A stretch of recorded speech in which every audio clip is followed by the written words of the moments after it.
말씀 가지고 함께 해주셔서 고맙습니다. 잘 아시듯이 저희 교육청이 2012년 개청하고 13년이 경과했습니다. 사실 지난 초기 10여 년은 미래에 없는 그야말로 우리 교육청에 정신없이 조직을 키워가는 성장기였다면 지금은 이상하게 안정기에 접어들었다고 볼 수 있을 것 같습니다. 예를 들어서 2012년 개청 당시에 우리 세종시의 관내 학교가 57개였었는데 지금 175개로 늘어났습니다. 거기에 따라서 우리 지방공무원 수도 초기에 352명이었는데 지금은 1000명 가까이 950명으로 증가했습니다. 이렇게 조직의 규모가 커지고 인원이 점점 증가하는 상황에서 우리 교육청은 정부 측에서도 굉장히 유일하게 산하의 교육지원청이 없는 단층제 교육청으로서 그 특성에 맞게 운영하기 위해서 다양한 노력을 기울이고 있는 것은 잘 알고 계실 것입니다.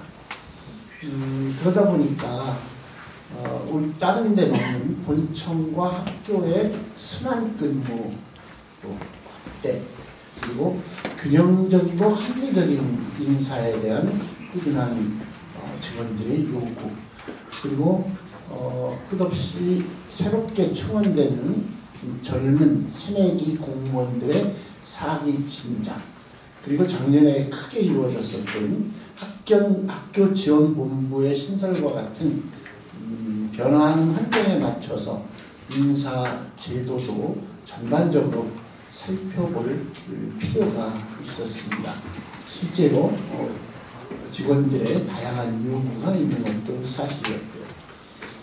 그래서 우선 인사제도 개선 추진 과정부터 먼저 말씀드리면요.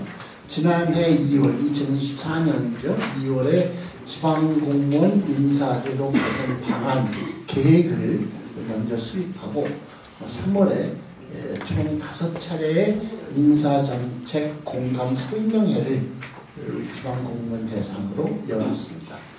이 설명회를 통해서 정보, 인사 발령, 승진, 평정, 공무와 교육훈련, 성과 상여금, 그리고 상훈이나 정원 같은 다양한 분야에서의 한 180건 이상의 다양한 의견을 수렴했고 이 가운데 정보와 인사 발령 그리고 승진 관련 인원이 절반 이상을 56% 했다고 하는데요.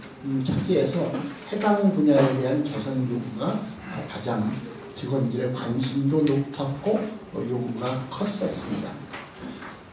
그래서 5월부터 9월까지는 자발적으로 참여를 희망하는 교육행정직렬 그리고 그 외에 소수직렬의 5급부터 9급까지 총 52명이 인사제도 개선 TF를 구성해서 운영했습니다. 이 TF는 인사제도 전반에 관해서 21명 정도였고 그다음에 5급 역량평가 관련한 TF가 10명 정도 성과 상여금 관련 TF 숫자 그런 정도였습니다.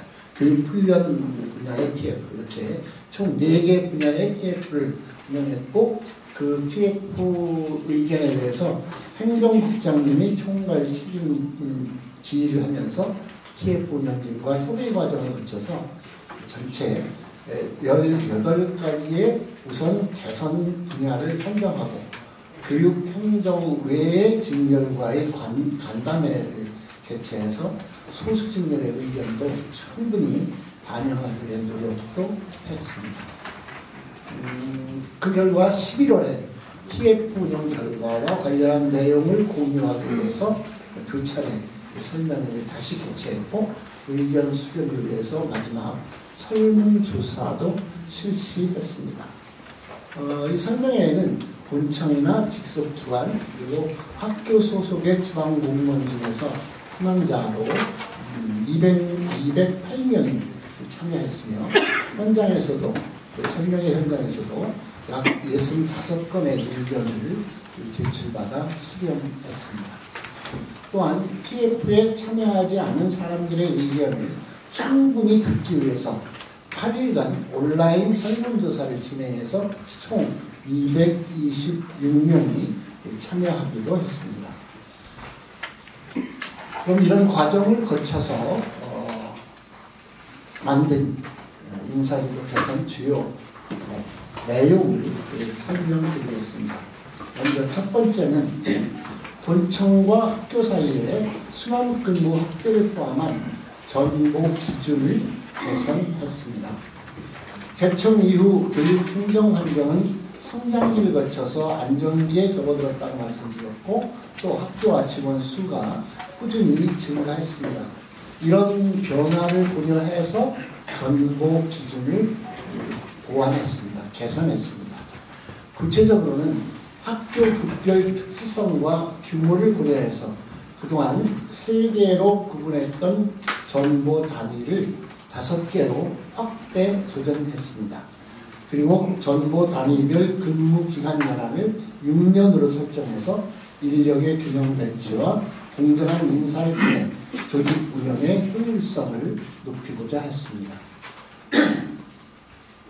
더불어 해당 직급에서 승진한 후 6년이 지나면 본청 진입을 제한했던 규정을 폐지하고 본청 최대 근무 기간인 6년도 별도 심사 통과할 때 추가로 2년을 가능하게 해서 본청의 진입 문턱을 낮추고 근무 여건을 완화했습니다.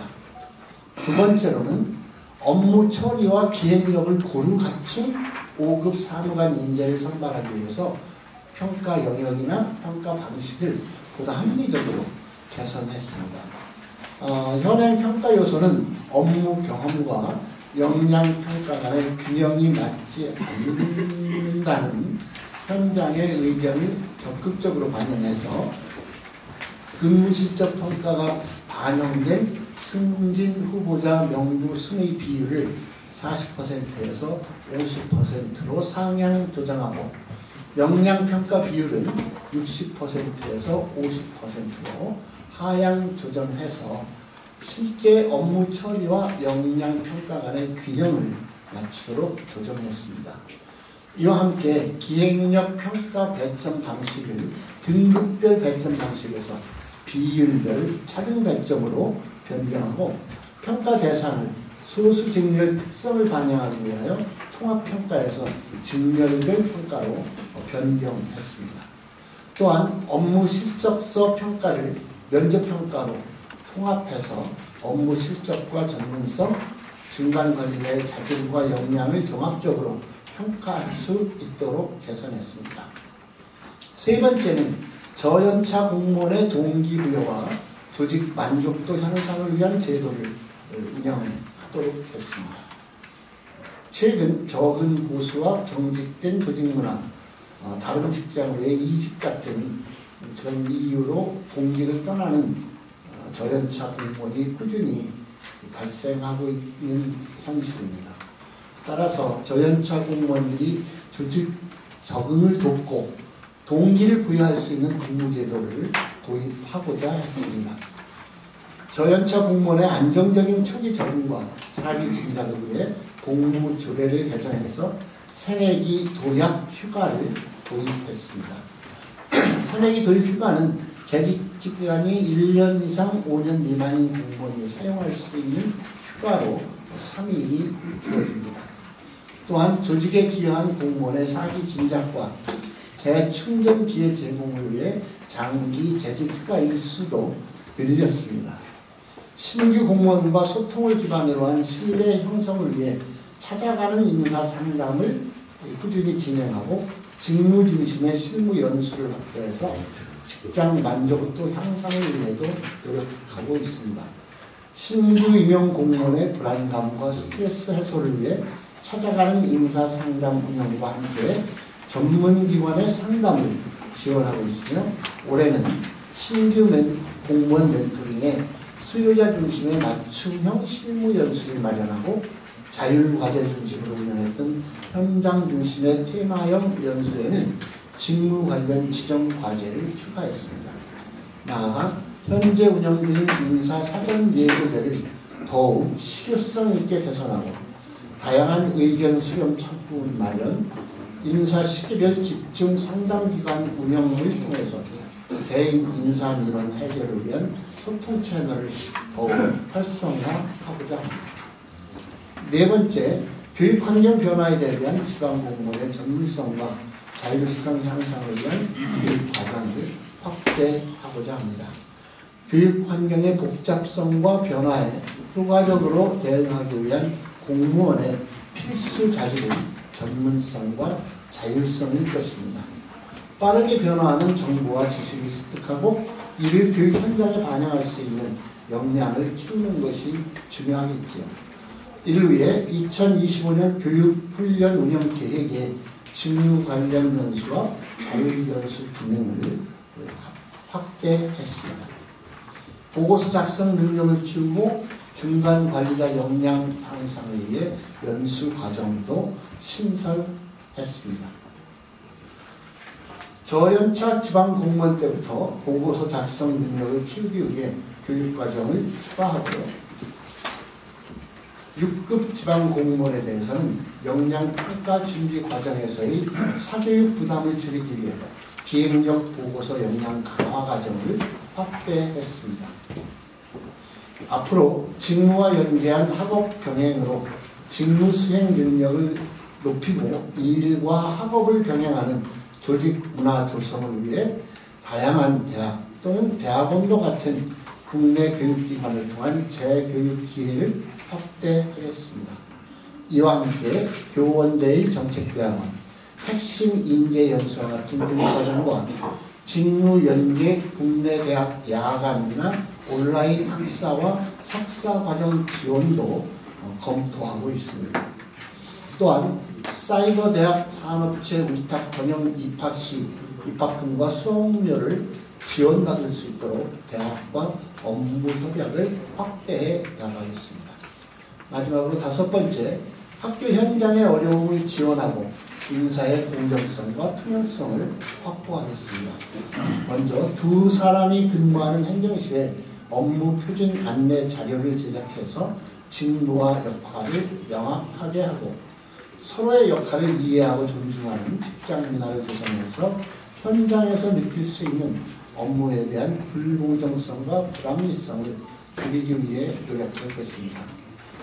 다음으로 인사 만족도 설문조사 각종 설명회에서 나온 불만 의견 중 다수는 인사의 공정성 관련 내용이었습니다.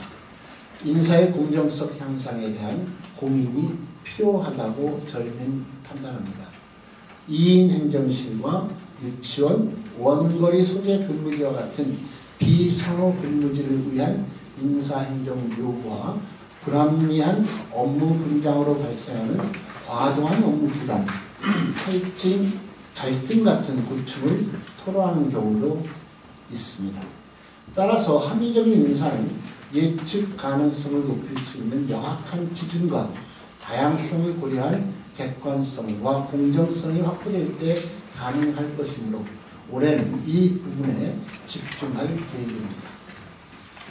2024년 인사제도 개선에 이어 전보 가점 제도 마련과 교육훈련 선발 기준을 더 구체화하고 무엇보다 노력한 만큼 보상받는 세종교육청의 직장문화 조성에 힘쓰겠습니다. 지금까지 세종 미래교육을 위한 지방공무원 인사제도 개선 방안에 대해서 말씀드렸습니다. 인사제도 개선의 최종 목표는 교육활동 중심의 학교 운영에 중요한 역할을 하는 학교 행정실과 교육청에서 근무하는 지방공무원의 사기 진작 그리고 전문성 향상, 거기에 더해서 인사의 공정성과 합리성, 형평성을 확보하기 위함입니다. 또한 맡은 자리에서 본인의 일에 최선을 다하고 노력한 만큼 합리적인 평가와 보상이 이루어진다는 공감대 형성과 함께 묵묵하게 또 성실히 근무하는 직원들이 소외되지 않는 직장 문화를 조성하는 것입니다. 우리 교육청은 학교 중심, 수요자 중심의 인사 운영으로 조직의 유연성, 효율성, 업무 만족도를 높이고 현장과 소통을 강조하는 열린 인사를 운영하고 있습니다. 변화한 환경과 현장에서 요구하는 의견을 반영해서 지난해 모두가 함께하는 인사 제도 개선을 위해서 노력한 결과입니다. 2026년부터 적용할 수 있는 내용들은 지난해 말 2025년 지방공무원 인사운영 계획에 사전 예고한 바가 있고요. 올해는 지방공무원 보직관리 규정과 지방공무원 인사규칙의 개선 사항을 반영할 계획입니다. 아이들이 중심이 되는 교육활동 중심학교 구현을 위하여 공정하고 합리적이며 전문성을 향상시킬 수 있는 지방공무원 인사 운영을 위해 지속적으로 노력하겠습니다. 언론인과 시민 여러분들의 관심과 응원도 함께 부탁드립니다. 감사합니다.